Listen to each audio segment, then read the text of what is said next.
Welcome everybody to this Tea and Chat, this free webinar, which is going to be all about AI. And we've got the lovely Trudi Barrow coming to talk to us, who is a bit of an expert. First of all, I'm just going to share a few things for those of you who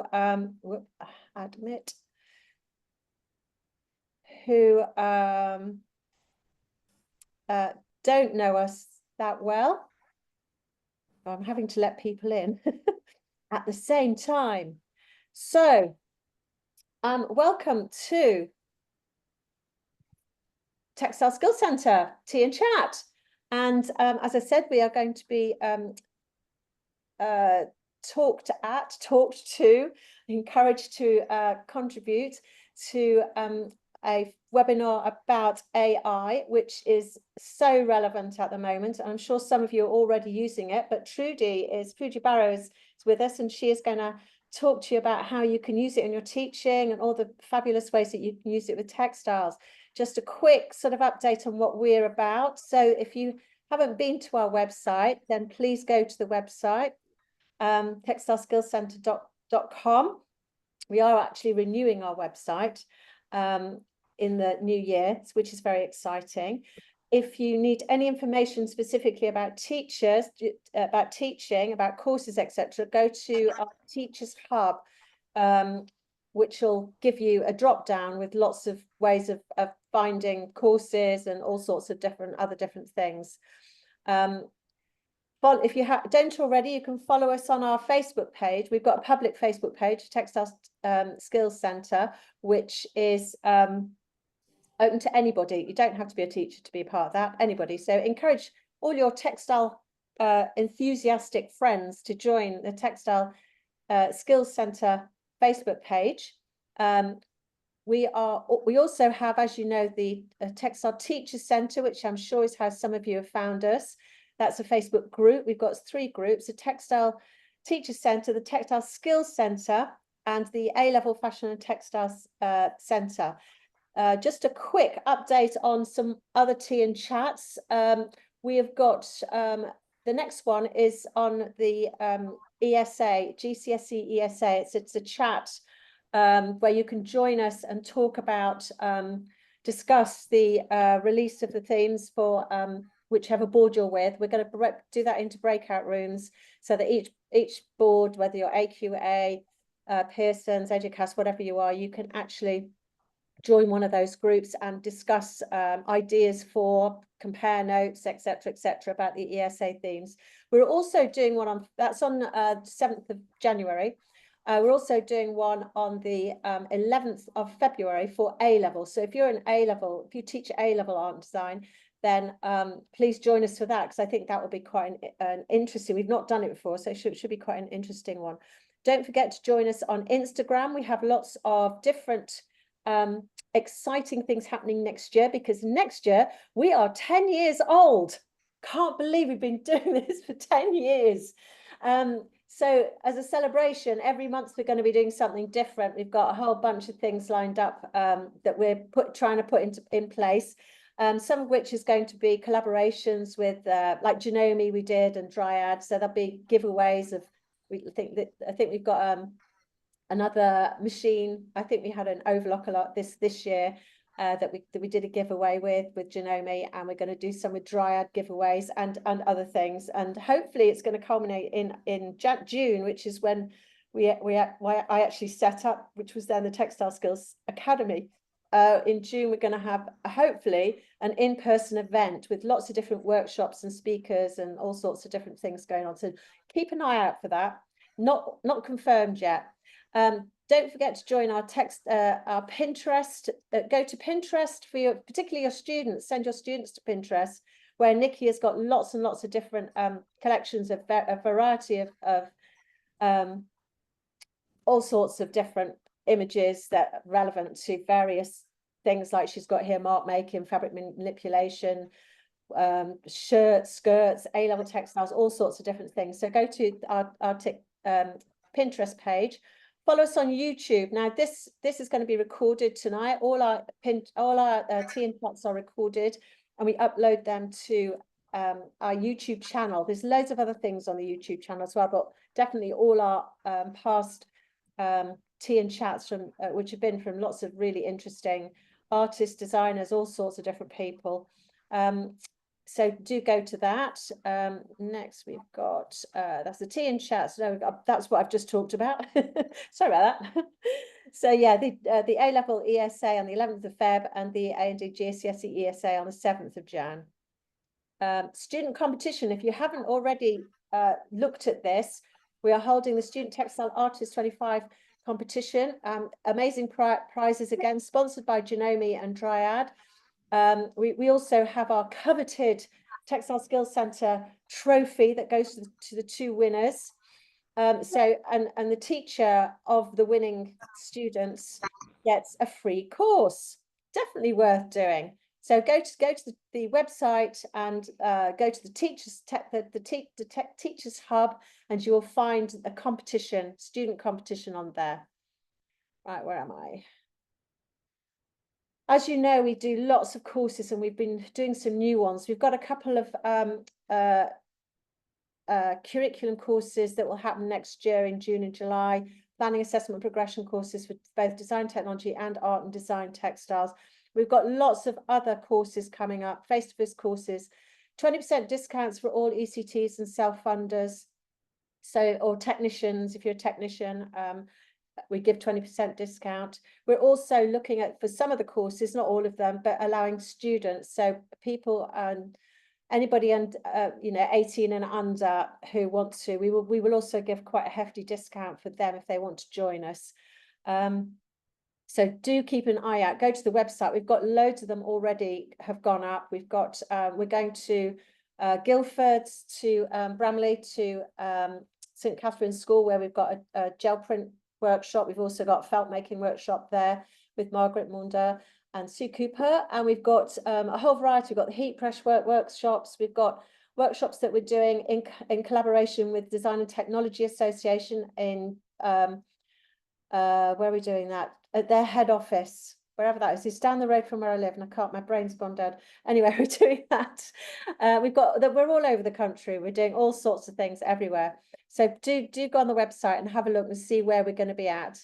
But here's a few here. Banbury, the date. There you go, Banbury. So right from where I live. We're going to Banbury with essential manufacturing, fabric manipulation skills. We're going to Coventry with creative pattern and garment making. We've got the heat press and techniques in Barnsley, with also doing simple pattern drafting at Barnsley. Creative textile skills at Leighton Buzzard. Where else are we going to? Guildford, Lutterworth. We're going all over. I'm sure if your school isn't mentioned, and maybe we could do a workshop at your school if we haven't been before. So do buzz me, contact me if you want to run a workshop, host a workshop. And all our on-demand courses, the newest of which is one that Nikki has just done for mark making, which I knew she'd put on this. So we've got mark making. It's a new online on-demand course. Okay, without further ado, I am going to hand over to the amazing Trudi Barrow. Hello, welcome, Trudi. Hi. Okay, I'm just sharing my screen, so hopefully you can see that. Can you give me a thumbs up if you can see this screen? Yeah, should be black with lots of circles on. Fantastic. So hi, I'm Trudi. I work for Cleeps, which you may have heard of. Oh, hi, the Browns. My children are just around the corner as well. So you may have heard of Cleeps. We do the health and safety for design and technology, art and design, and predominantly science. So if you've ever worked with chemicals or heat, you may have used our model risk assessments.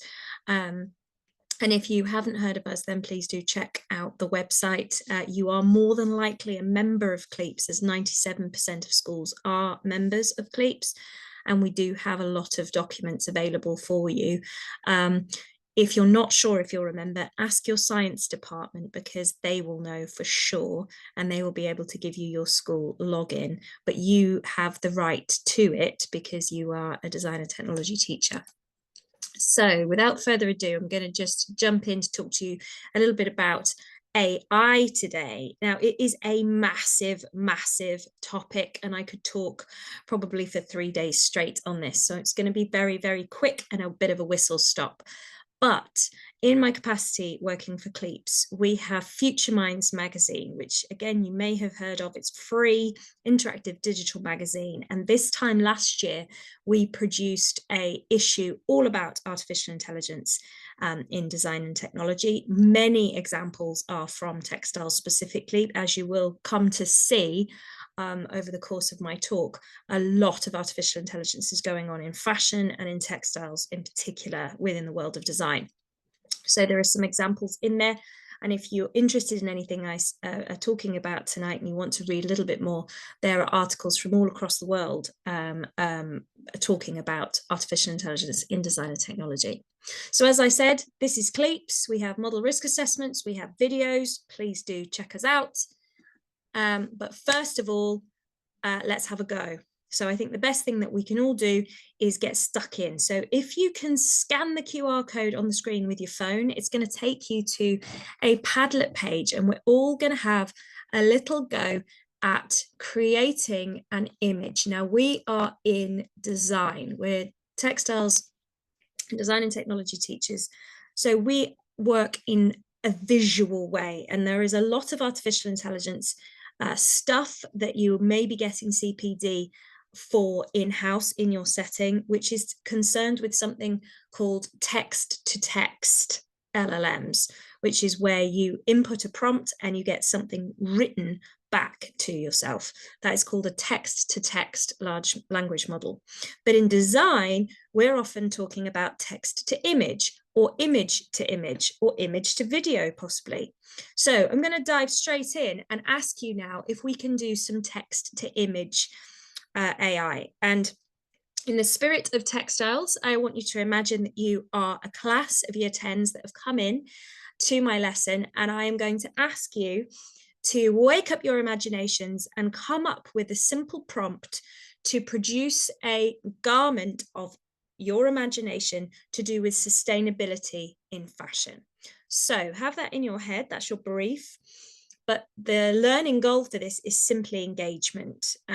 But what I'm going to do is I'm going to go down to the plus in the corner of the screen. If you're on a phone, it might be in the middle of your screen. If you click the plus, you will see that there are the commonly used Padlet submissions. So if you've ever used Padlet before, you can type, it's basically post-it notes on a board. You can type words and you can write something, or you can drag and drop an image, etc. So the commonly used ones are here, but what we're going to do is go to the plus 13. Now you might have plus 10 or plus 12, depending on the phone that you're on, but it's the plus whatever number. You click on that and it'll give you all the other options that you can create a Padlet post for. And I want you to select I can't draw. It will be highlighted in green. Now this is the inbuilt large language model that Padlet have acquired, that means that your whole class can produce images on a Padlet board at the same time. And we're going to try it now. So if you can type into this box here, you can see that there's an AI image of a basketball player. Just above that, if you can type in something to do with a garment of your choice with a sustainability slant. So you might say, design me a tailored suit made out of bottle tops or ring pulls or whatever. Type it in, press submit, and you will see that you get 4 images arrive on your screen. So I'm just going to do it now. A tailored suit made from Coke can ring pulls, and I'm just going to press enter. Now what I've given it is I've given it a prompt, I've given it words, I've given it code, and that code is in literacy. It is in word form. What it's now doing is it's producing an image based on those words. It's actually going to produce 4 images, and then I will select my favorite. I quite like him in the red hat, and I'm going to click on him. And he is going to then jump onto my post-it note, and I can click publish. And what happens to him now is that he goes onto my board. Now, as the class teacher, I can be doing this with my whole class, give them a brief, and these images can be popping up in real time behind me. Now, there are settings on a Padlet page that could mean that you have attribution turned on or off. I've got it off, so they're all anonymous, but you could have it on so you can see which student is doing which thing. You can also have like ticks, you can have upvotes, you can get students to comment on each other's. There are tons and tons of things that you can do. And I can see that many of you are popping these up on the screen now. I won't be offended if I look at you on your phone while I'm talking. Keep playing with this as I'm talking. That's absolutely fine. This is your board now to use. And if you're watching this as a recording, the QR code still works. It will work for a good couple of years. So use this board. Have a play with it, see what you can come up with. This board now belongs to the Textiles Skills Centre. So I'm just going to go back to my slides and just talk to you a little bit about a couple of examples from lessons. So in a product design lesson, I did this exact same thing, but it was a product design lesson, and I had my year 8s close their eyes and imagine a motorbike of the future. They then opened their eyes and they verbalized what was in their mind's eye using their oracy skills to their partner. Once they had used oracy and a bit of back and forth and iteration, sharing with their partner and really fine-tuning the vocabulary for their prompt, they then used their literacy skills to enter in their prompt, and they had these were the outputs. And in this case, I asked my class to copy and paste their prompts into the subject line of the post-it note before pressing publish, so that we could see what each other wrote. Now, in this example, again, this is a non-textiles example, but I do think it's worth sharing with you. I was able, as the educator in this class, to put in a specific learning objective. So in this case, it was a product design lesson, and I wanted to teach ergonomics and anthropometrics. And what I did was I created this board in real time with my class after they entered the room. Each of them was given a different target client, and it was a secret. And then they produced a toothbrush, which was the object that I decided would be a good mechanism for teaching ergonomics. They typed in a prompt to generate an image of a toothbrush. And then as a class, we then had a board full of images to then discuss, unpick, debate, analyze. And as we were analyzing them, we were trying to guess who the target clients were for each one. There is no reason why you couldn't do this with garments or with textiles or with fabrics or with anything to do with textiles as well. So I'm just going to take us back now to the beginning. So if we just rewind, what is AI? Essentially, AI is machine learning. It is a large language model. It works with language. So as I said before, we have text to text, text to image, image to image, but even with image to image, you also have to give it a prompt, and I'll come to that in a little while. But all of that means is that it understands words and it's predicting what the next word is. If you imagine that you were the teacher in a room and you weren't allowed to say anything in your lesson except for the words yes and no to teach somebody what was right and what was wrong, or what was something and what was something else, and you have a fruit bowl in front of you filled with apples and bananas. The overarching question is this an apple or is this a banana? And the child will pick up an apple, and the only thing you're allowed to do is say yes or no. So they pick up an apple and you say yes. They pick up a banana and you say no. And it's a binary response. The more you do it, and the more times you say yes and no, that's an apple, that's a banana, the child will then start to identify, well, oh yeah, all the yellow objects they're saying no to, all the red and green objects they're saying yes to. I'm starting to see patterns, I'm starting to see things. And if you imagine that you put layer upon layer upon layer upon layer upon layer upon layer, that is essentially machine learning. It predicts what's coming next. But that obviously does come with some amazing opportunities and also some frightening ramifications.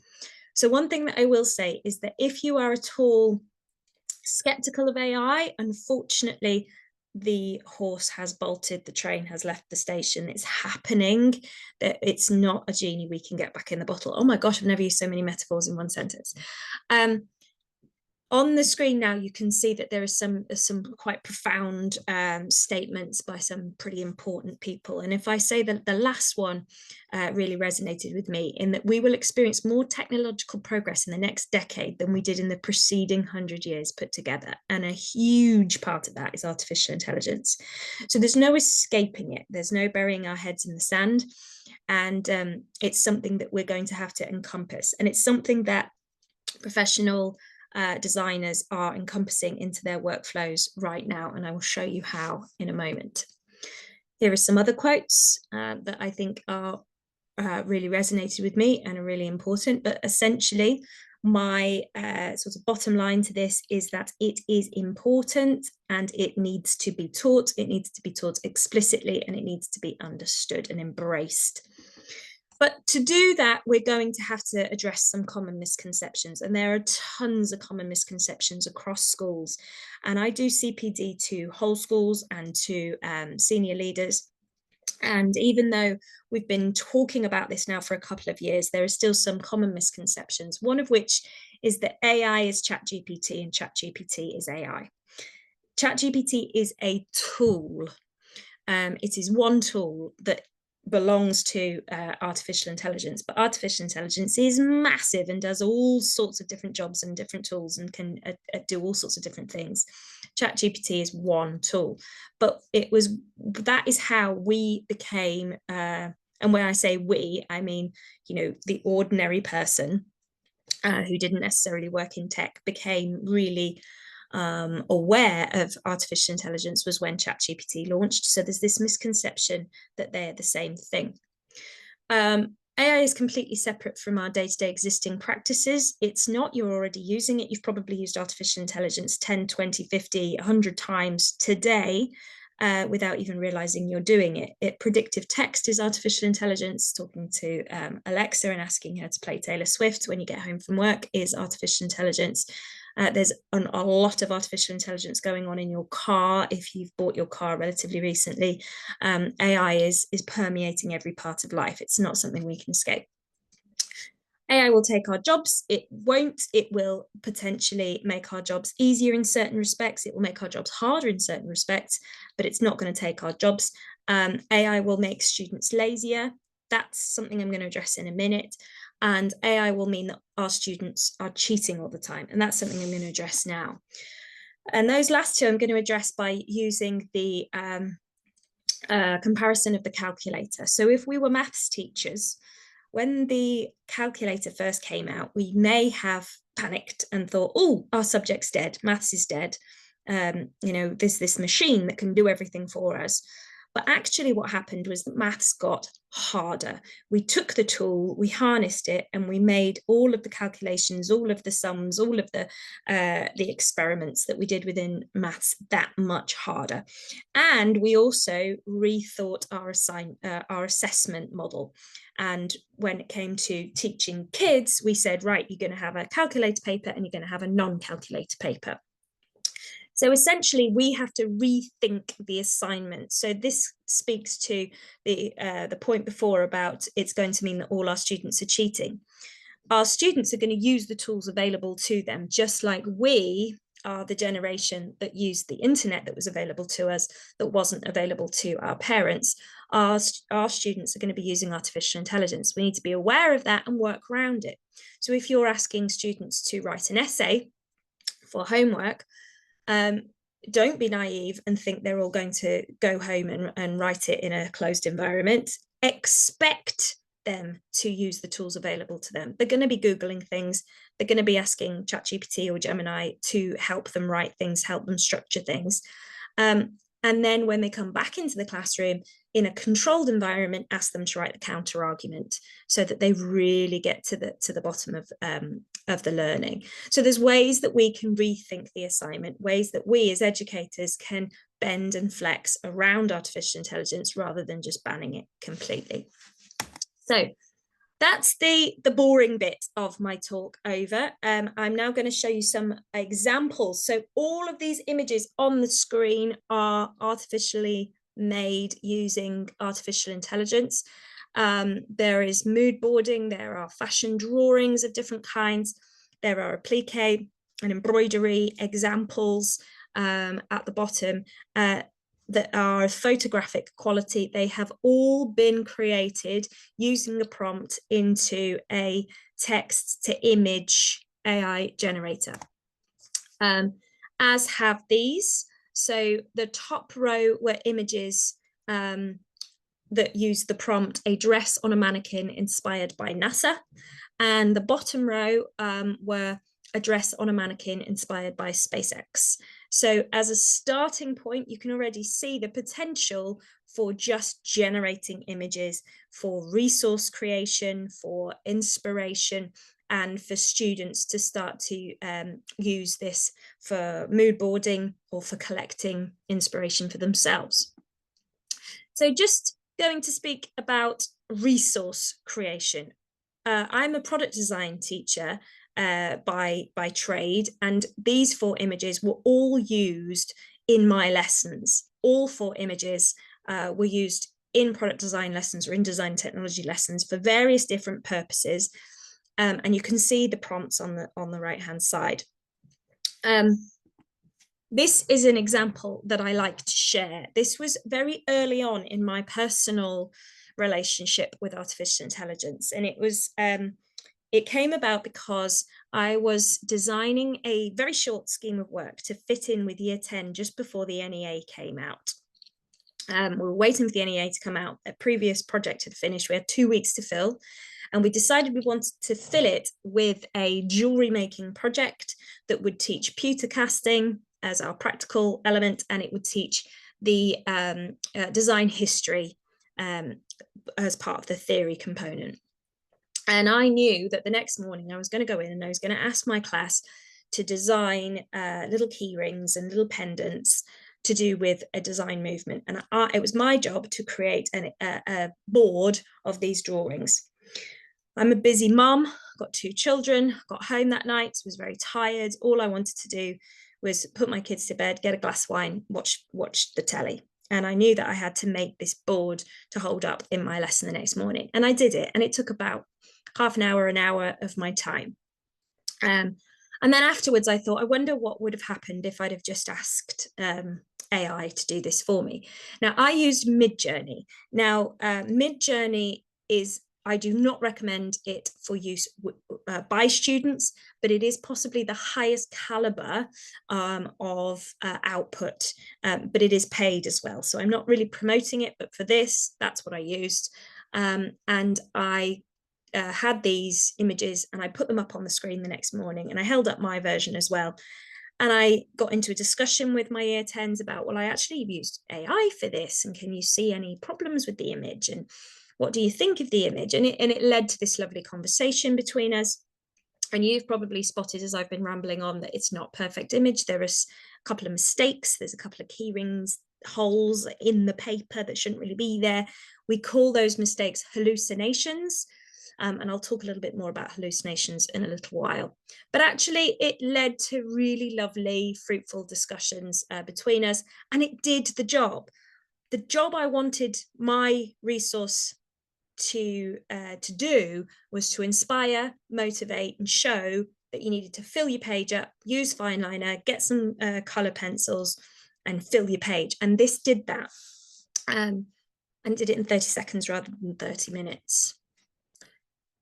So I then started to experiment a little bit more, and this was another product design example, but I do think it's worth sharing. And this was a differentiating on the hoof. So in a lesson, I had a few students that were off task, and I wanted to teach, in this case, drawing techniques, construction lines.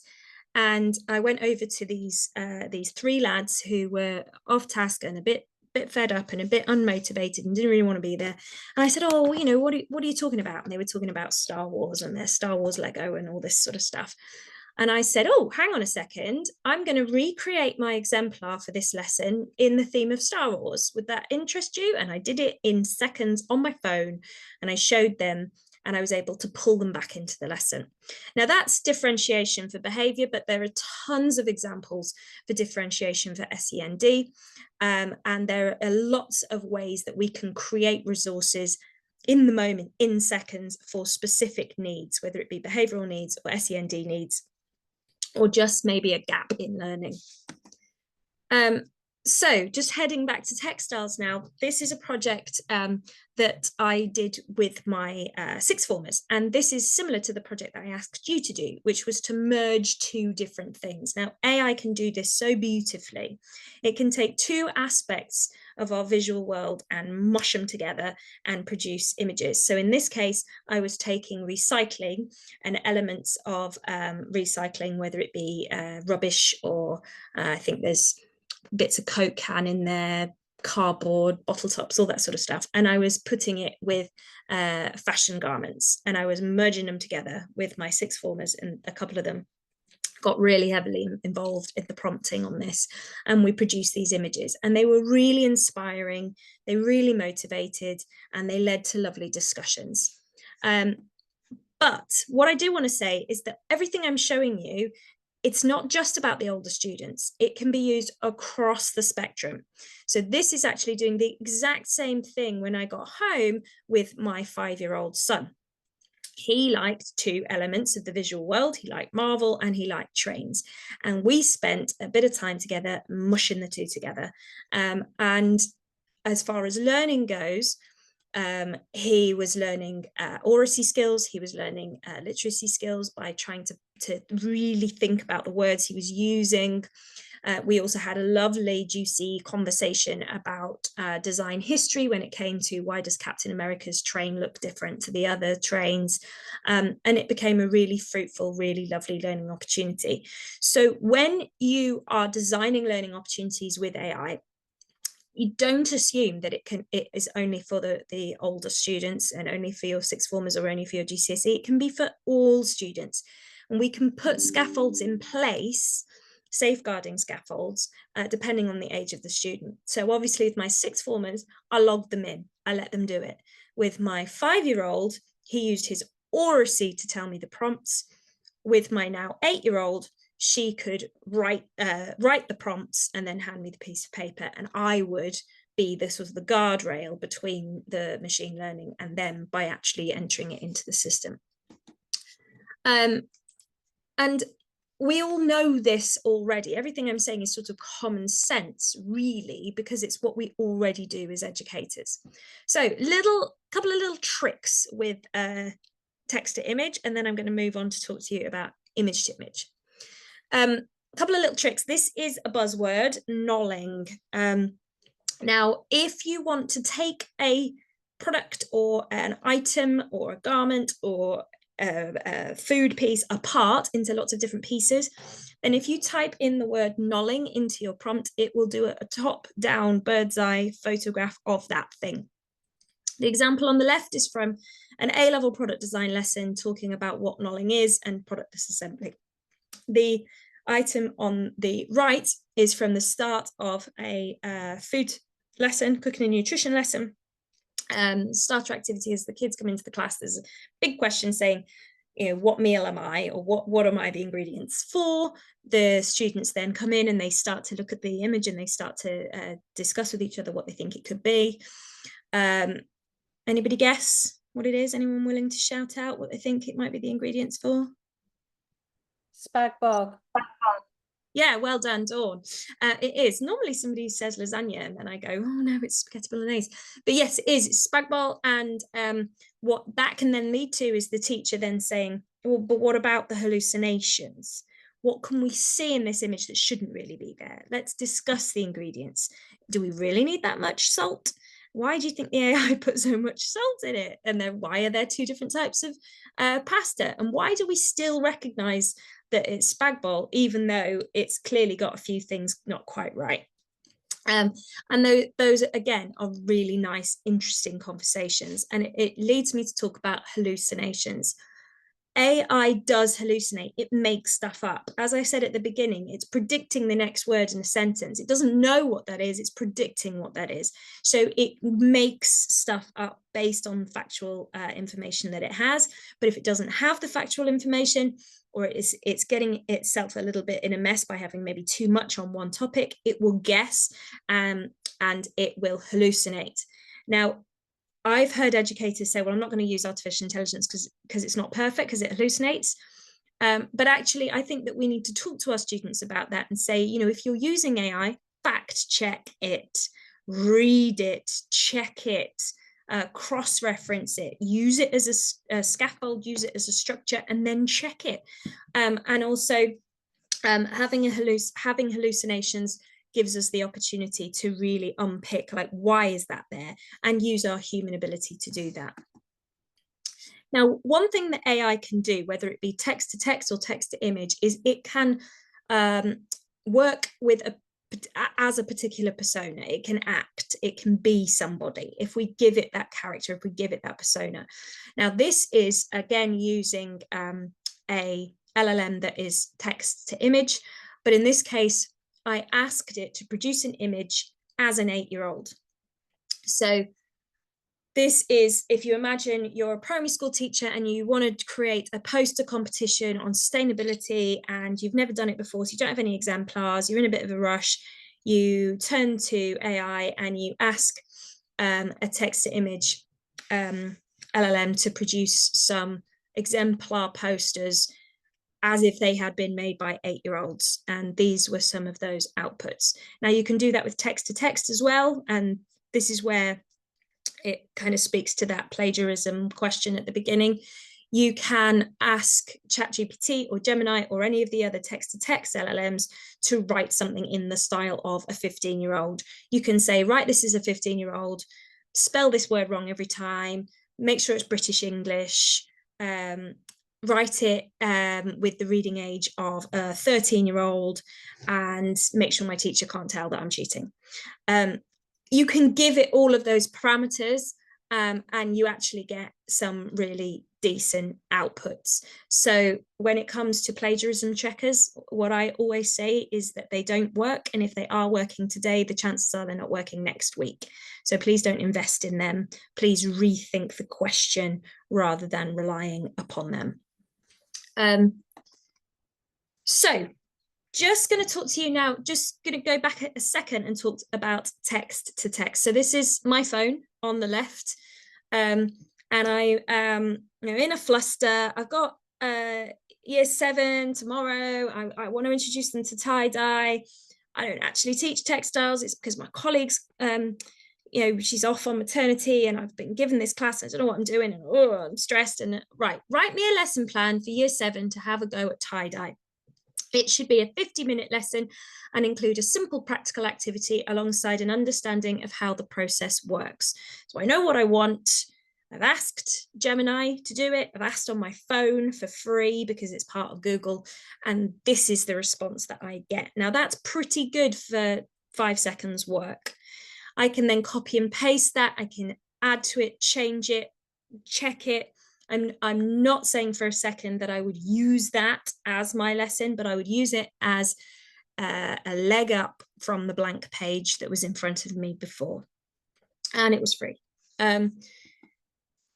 I then realized that I've got to teach some older students and I've got to do a step-by-step guide to Devore fabric technique. This is something I've not done before. And I'm going, and this is my step-by-step. Now, what's really interesting here is that sometimes when you do things like this, it cross-checks with other places and you can ask it to. So this one is ChatGPT, not Gemini, but I wanted to show you multiple different tools. You could say, please, can you give me some health and safety guidance? And please, can you tell me where you got it from? Now, hopefully it will get it from Cleeps, and then you can go to the Cleeps website and check it. And actually this did give me Cleeps information earlier today. And you can, but it's always about checking it and doing your due diligence on it. But as far as having it as a leg up for workload for us as teachers, getting over that blank page and having ideas from AI is invaluable. Now, these two examples are just run-of-the-mill text to text. They don't have what we call wrappers on them that are specific for education. And I'm going to show you a couple of tools that have wrappers in a second. But before I do that, I want to share with you image to image. So this is where things kind of, for me, get really exciting with my design hat on. I get really excited with the creativity and opportunity that this affords. So you can have students do a sketch and then have a prompt alongside their sketch and then get a professional render from putting the two together.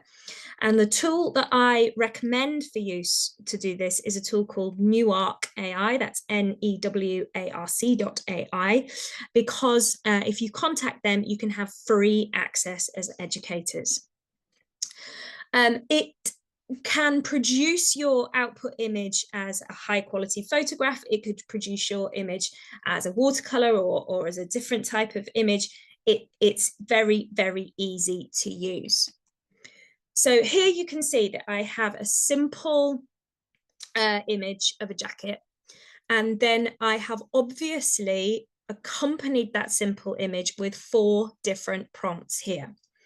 Now, what I should say about Newark, and this is why I really wanted to dedicate a good 5 to 10 minutes on this in the session, is that Newark is a design tool for fashion. That means that the textile quality, the fabric quality that you get from using Newark is exemplary. They have understood how fabric hangs, how garments hang, because their paying clients are big boys in the fashion industry who want this stuff. They do a lot. They have a lot of sportswear and footwear, big fashion houses using Newark as part of their workflows. So here you can see that I have put in a simple design sketch and I have asked for the garment, the dress, to be rendered up, but this time in 4 different fabrics. So there is a silk in there, there's a wool in there, there's a cotton in there, there's a denim in there. Now you might not be able to tell the difference over the screen, but if you look really closely at the images, you can see that they hang slightly differently. There's a quality to them that's slightly different. And as far as iteration for students to experiment with fashion design or garment design and then see how that garment hangs in different ways using different fabrics, it's invaluable. So again, here you can see that the wool image is much more structured. It's got a sort of a fluffier texture to it. The silk image is obviously shiny. And then the cotton image hangs with many more pleats. So as far as for your older students to have in their coursework, you could have them have their design, and then next to their design, you can have lots of little thumbnails of various different fabrics or colors or styles. And I mean, this one you can see is they're wildly different, but yet the actual outline is the same.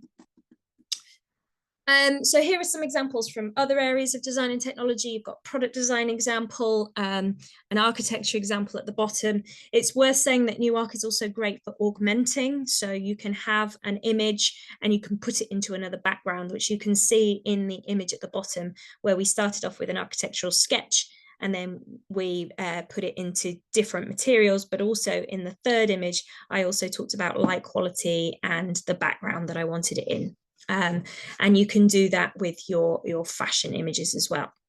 Now, for the images I'm showing you today, I often use the word mannequin in them, but you can also ask for catwalk models and it will produce a photograph of an actual person wearing the thing. And I'll show you that in a moment. Just a little aside, if you're moving house and you want to try out your room design in various different things, Newark is great for interior design as well. But this is the one I want to show you. So in a previous life, before I got into teaching, I worked in the theatre, and these were some old costume drawings that I dug out from a previous experience, and I put them into AI. I put them into Newark and you can see how they've been rendered up. Now you can see how the fabric hangs. You can see how there is a quality of light, but you can see how they've also created me real people, but real models, essentially. Back in, I think it was 2009, when I drew these as a theatre designer, I would have loved this tool as part of my workflow. This would have enabled me to talk to the director, talk to my client about what I wanted to do.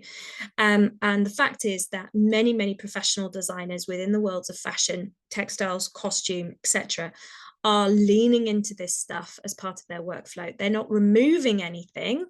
They're not replacing anything, but they're adding this in to help them iterate, to experiment, and to help them communicate. Here are some other examples. Again, this is an example about motivation. So these were sixth form students who had to stand up in front of each other and show their work to their peers. They were pretty good at drawing anyway, but having this photographic, realistic image of what they were trying to convey really helped them, really motivated them, really helped them puff their chests out on that day. Iteration. So this student was iterating with fabric choices, with colors, didn't quite know how to put the colors and the fabrics in which scenario. So she was able to get 9 separate images and then sit down and really think about them and think about which one worked, which one she liked, discuss with her client which one she wanted, which one she liked, etc. So for iteration and for color experimentation, fabric experimentation, off one image, it's fantastic. But just going back a second to motivation and engagement, this was a product design lesson with 4 year 8 students who believed they couldn't do D&T. They believed they couldn't draw. They had very low self-esteem and confidence in sketching and drawing. You can tell that in the motorbike sketch. You can see the sheer amount of rubbing out that has gone on in that image. You can see the lack of confidence in the student.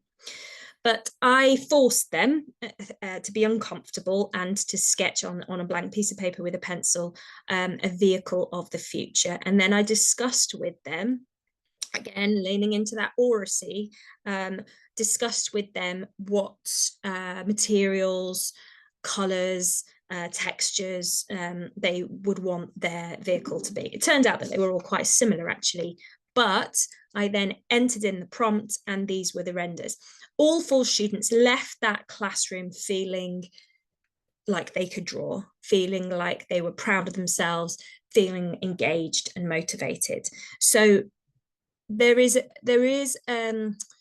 concern by many that, you know, AI might detract from creativity, but actually it can also boost creativity. It's all about how we choose to use it and how we choose to employ it within our lessons. Just frozen, it's just gone to sleep. So again, I told you about the whole spectrum of ages, and I talked about sixth formers iterating with it, talked about myself, which was actually postgraduate work. And here on a rainy Sunday, my 2 children had a go with New Arc, doing some ugly dolls. And again, it's about pitching it correctly for the age that you're using it with. So pure oracy for my 5-year-old, some literacy and written work for my then 7-year-old, and the motivation, engagement, and general screaming joy that came from doing this activity was fantastic. And safeguarding, I used the tool because they're primary age students, and with lower years at Key Stage 3, I've asked them to write things down and I've used the tool, and with sixth form, I have let them use it themselves with guardrails. But this goes to the complicated stuff now. So we do need to consider safeguarding, we do need to consider intellectual property, we do need to consider our senior leadership and their opinions on what we can and can't use within AI. Most schools now are writing artificial intelligence policies. If your setting doesn't have one yet, you might want to nudge someone in SLT to get on with that, because most schools have those in place now or are getting them in place. Many senior leadership teams are buying in big AI memberships to remember I used that term wrappers, where you have a sort of an LLM that has then put this wrapper of an education on top of it. And I'm going to show you an example of that in a moment. We're going to go back to Padlet. That's fine, but there is a misconception quite often that AI is about making quizzes, making worksheets, making essays, distilling information, maybe translating, and all of that lovely and really useful text-to-text stuff.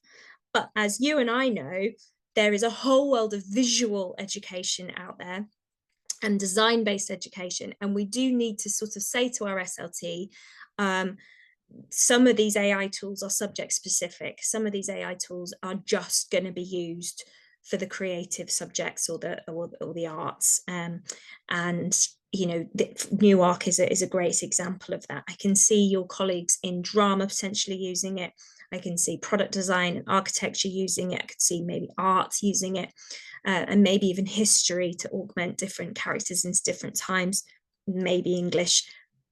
But will maths find a place for New Arc in their curriculum? Probably not. So it's not necessarily all encompassing. So do be aware of that when you go to your SLT and say, I want to use artificial intelligence, that there is that common misconception that you'll be saying, can I use ChatGPT to make text? And actually you might be wanting image to image or text to image.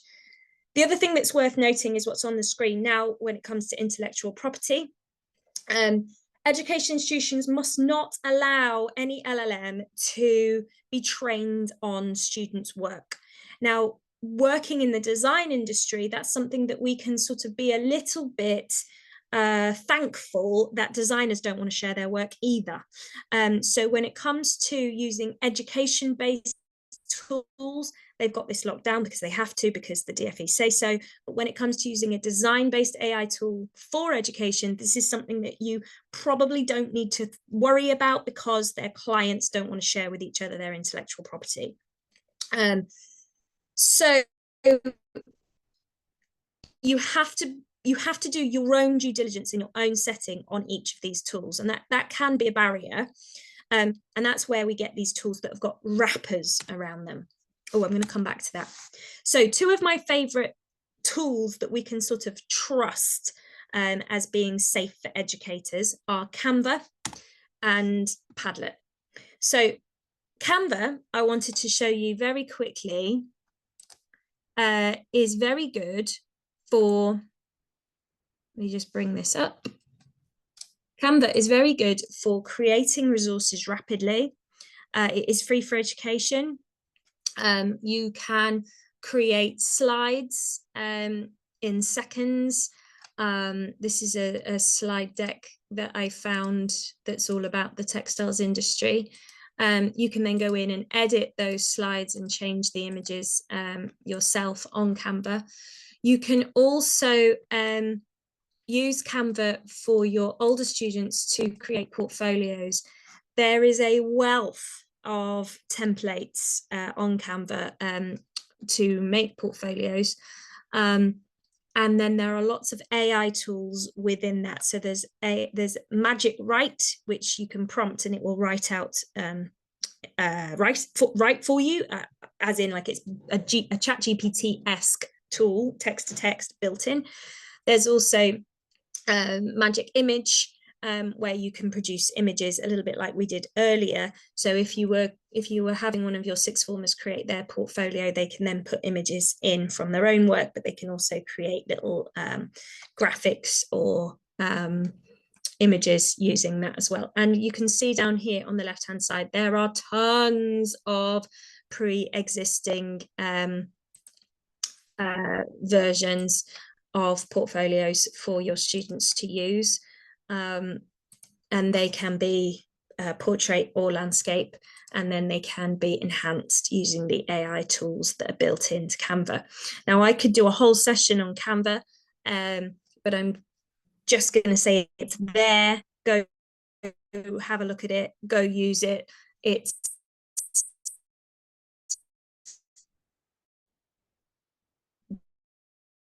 brilliant. And as far as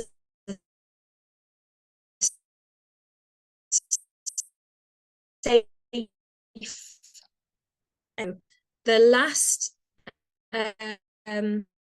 tool that I wanted to show you was Padlet again. So we started with Padlet, we're going to end with Padlet, or it doesn't seem to want to load. So how about I give it a nudge? Tool that I showed you earlier, I think Padlet's just crashed. That's no good. Right, I'll come back to Padlet. Can you still hear me? I've not crashed, have I? Can you still hear me okay? You did start to disappear on us, but you're back with us now. Oh, she was. Oh, okay. All right. Maybe it was my whole internet then that have I gone? No, you're still with us now. Well, you've frozen. Am I still there? Can you? I can see you. But you can hear me? I can yeah. Can you hear me? You can now, and you have frozen.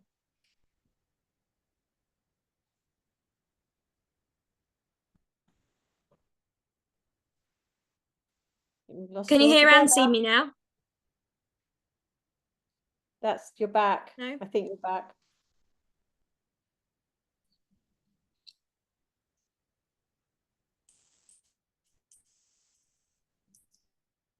Let me just switch my internet. Don't go anywhere. Can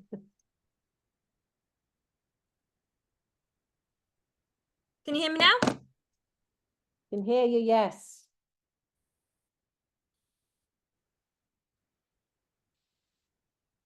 Did we keep losing her? She's been talking for an hour.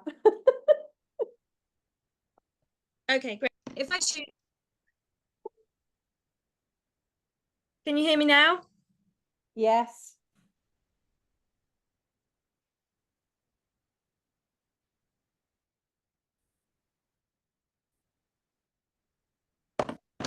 Okay, so if you go to the Padlet homepage, Trudi, you keep can going in and use out. before you have to sign up. I think you get 5 or 8%. All right, give me 1 sec. We've got a few minutes left, guys. So I'm hoping that we can have a little bit longer with Trudi. Are you back? Can you hear me? Yes. Yeah? You with Yes. me? Okay, great. Good.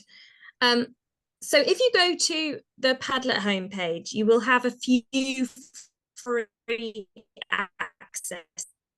You probably get 5 free pages that you can make before you have to sign up. But on here, you can use with AI in mind. And I just wanted to show you a couple of those. So I'm going to go to, rather than challenge my internet to make it, I was going to go to some I made earlier, Blue Peter style, but it's not letting me do that either. Can you hear me still? We can hear you, but you've frozen. No. You're shaking your heads at me. Okay, that's okay. It's in a really awful position. I'm just going to switch my internet to my personal hotspot so that we can just crack on for the last minute.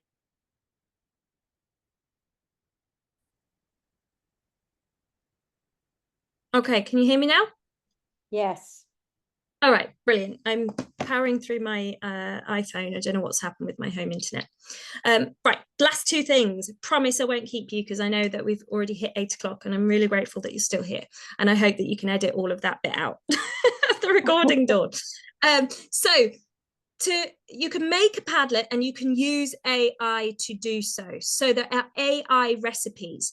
You can create timelines of events. You can map historical events. You can create lesson plans. You can create reading lists. So if I just go to one I did earlier, you can see that if I use the map tool.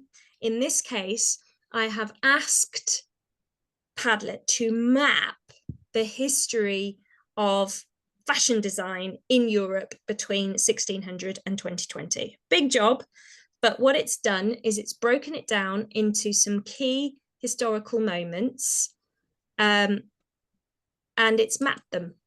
And quite often it's put them with images. And what's lovely about this is that it is editable. You can then create this using AI, and then you can share it with your class. You can say, well, I'm not sure I like that one. I'm going to delete that one, or I'm going to make that green, or I'm going to move it around, or I'm going to add some more.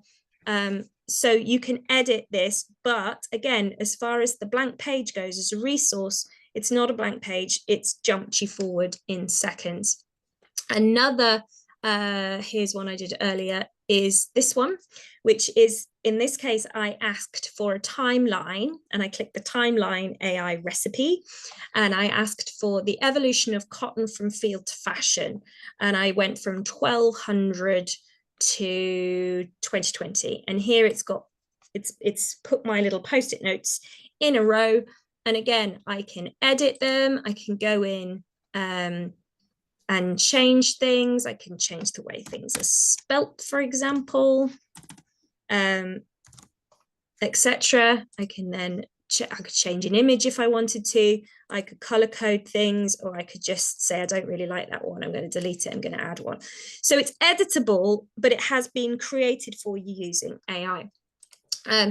So I'm just going to show you one. If I go to make and I go to ideas for lesson activities, and I say that my subject is textiles, and I want to learn about dyeing fabric. Is there any? No E. I'll leave the E. And I'm going to say that it is for year 7. And I'm going to create. What it will do is it will then give me lots of different activities. But unlike the Gemini and ChatGPT example that I showed you earlier, this actually provides links to other places in the internet. So it will provide my post-it notes, but it will say, if you go to the Textiles Skills Centre, you will find this resource, or if you go to Design and Technology Association, you'll find this resource, or STEM Learning, or whoever, and it will map all of them for you. So as far as, and here we go. So you can see that there are, there's an idea there for a group project. There's a link here to a YouTube. There's all sorts of different ideas. So as far as if you were looking for inspiration, looking for ideas, this is a great tool. And you can also do this with lesson planning as well, where it will, again, lay it out in those things, but it will give you ideas for starter activities, ideas for practical, and ideas for other activities. So thank you for looking at that. I'm just going to jump back now to here, and I'm just going to show you one last thing, and then I promise to let you go and enjoy your evening. Thank you for staying with me. So this is when AI can all come together. This is a virtual learning environment that I built, well, with a lot of help from my artificial intelligence friends. I built the whole thing in about an hour and a half. I built it for my product design GCSE class, who were predominantly boys, one girl, bless her, and I wanted a way for them to revise their topic, and I thought that I would lean into some of these AI tools that I'd been playing with. So the first thing was I created this immersive world using ThingLink and another tool called Blockade Labs. Blockade Labs is essentially creating an image, just like Midjourney was doing for us earlier, but it was creating it in 360. I could then link to that various, and that's why it's called ThingLink. I could link to it various different revision cards. There are also some health impacts. You could hear my voice coming over there because I did a voiceover for those ones. I put AI images as backgrounds. I put AI images on the side. I used ChatGPT to help me chunk up text into bullet points. I just lent into AI in a big way to produce these things. And then I took a Mid-Journey image, a face image, and I used a tool called DID, and then I could animate that face to talk. And now this is getting really exciting now. And here you can see that in action. A carbon footprint measures the amount of greenhouse gases, mainly carbon dioxide, released into... So you can see there that then I'm able to animate these things. Now I've seen these immersive revision rooms done in lots of different ways. The 6 R's of sustainability are reduce, reuse, recycle. I've seen these done in lots of different ways. This room was sustainability within as a topic within product design GCSE. The whole thing, and it's got YouTube's linked in there as well for my students to watch. And then the whole thing ends with a formative assessment in the form of a Google form that will give them the correct answers and a little bit of feedback on where they went wrong, if they went wrong. Now, as I said, there's loads of different examples of these going around. There are Industrial Revolution ones for history. I've seen one that's the characters from a book, and you can walk around the book. And in fact, this is one that I made with my then 6-year-old. And we were reading the Magic Faraway Tree. So we created the Enchanted Wood based on her prompts. And then we created some of the characters based on her prompts. And then we animated some of those characters. I'm Silky and I live in the Magic Faraway Tree. It was a lovely creative opportunity. And again, as I've been saying all the way through this, you can use any of these tools for any age. So you can do this at primary age all the way up to 6th form. This really was a pretty magical experience. What I will say about the younger students is that through all my experiments, it's the younger ones who have a very clear image in their mind's eye. And it's those students who will iterate and iterate and iterate and iterate until the AI looks exactly like they have in their imagination, whereas the older students are a little bit more laid back and a little bit more willing to let the AI run with its own ideas. So I hope that you have enjoyed that. I'm just going to go back here. I'm really sorry about the internet crashing. I'm now streaming this through my phone. But if you want to get in touch with me about anything, or you want to ask any questions, I don't think we've got time for Q&A now, but if you want to get in touch with me, then please do. I'm always really interested in hearing your questions. I can see that there are a few questions. Anyone breaking up? Yeah, sorry about that. Yes, Padlet is not free. Padlet is not free because, but you do get a few free on the free account. So if you're prepared to just have a dabble, see if you like it first, then that bit's free. There is like a free section. But then if you want to be able to use it regularly, then you'd have to pay a subscription. Canva is free for education. UARC is free for education. Mid-Journey isn't. It's a very professional tool. And as I said, I don't recommend it for student use because safeguarding wise, I would stick to the ones that are actually inbuilt in the wrappers of education software. So the Canva image generator tool is good for student use because it's got lots of guardrails in place. The Padlet one has also got lots of guardrails in place. So I would be wary of that. But for your use, for resource generation, then you don't need the safeguarding guardrails because you are yourself the guardrail of not giving the students access to resources that are inappropriate. You can use any of these, and I really recommend experimenting with some of them. ChatGPT is free. Not all of them. There are some better models, but there are models that are freely available, and in those models you can generate images. And there are new AI tools coming out every day. One that I did want to show you was something called Patterned AI, which I won't show you live, but I'll just leave this slide. It's worth having a look at because you can create patterns. And it's really useful for textiles.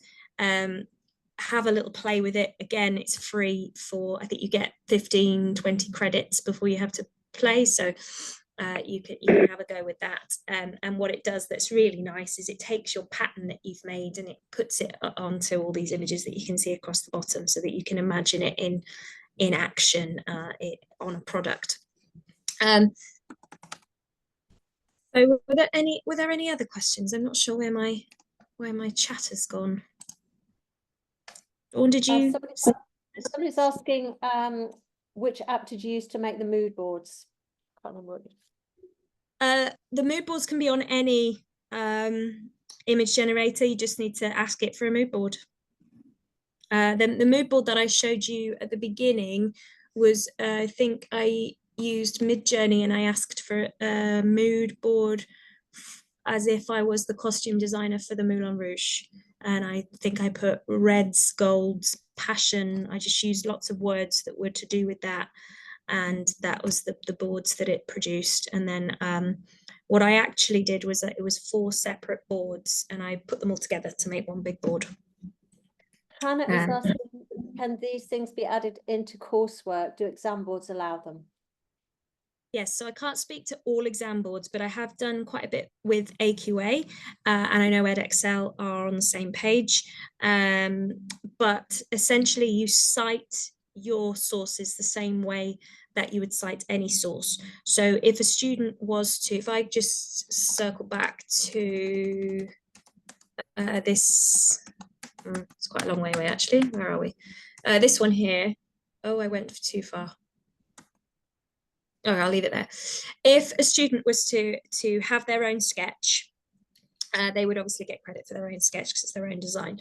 If they were then to iterate and experiment with different textures, techniques, and then analyze that. So from doing this activity, I realized that I would like to use wool because I like the fabric texture, blah, blah, blah, blah, blah. As long as they are analyzing it, they get credit for their analysis. But it has to be cited. It has to be, you have to say, these images have been generated using Newark AI in the same way that you would cite, sorry, I'm just plugging my laptop in, the same way that you would cite any Google that you did or any book that you read. It's exactly the same. It's kind of, sometimes people think that it would be different with artificial intelligence, but it's exactly the same as any source. Does that help? I feel like I was distracted because my laptop's gonna go off. Thank you so much, Trudi. I don't know about anybody else, but that it's really opened up my eyes to a whole sort of world of possibilities, and it's becoming very accessible, I think, to teachers and students. So has anybody else got any questions quickly before we go? I think there was a hand up there from the lady called the Browns. Hello, yeah, it's me. Thank you. I just wondered, with the Padlet that you put us on at the very beginning, where we all kind of added to a post, how did you do that, please? Because that was brilliant. So I have a Padlet account, but like I said, you can get free pages. I think you get 5, maybe. I think it's 5, but I haven't checked for a while because I've had a paid for account for a while now. But essentially, you just send the link to the board to your class. I created a QR code for you guys just using a free QR generator, and then copy and pasted it onto the Padlet. And then once they're on the board, they have access to the board, and you now have access to that board. You don't have access to all my boards, but you have access to that one because you've got the link. and you can carry on making things using that board. In fact, I did CPD about 6 months ago for a school, a product design technology, and I keep getting emails saying somebody is posting on this board, and I went and had a look, and they were clearly posting for one of their GCSE students, because it was all these games, which I know is one of the NEA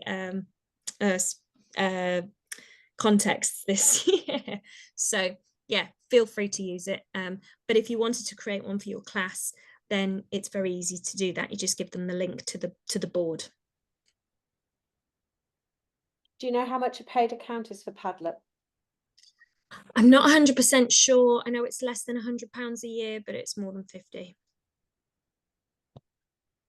Thank you so much, Trudi. It's been absolutely brilliant. I know that everybody else has stayed, so I know that everybody's been completely engaged. I'm so sorry about my glitch in the middle. I hope we can edit that out for the YouTube. But it's been a pleasure, and please do get in touch with me. One of the easiest ways is on LinkedIn. If you're on LinkedIn, please do follow me. I talk about AI all the time.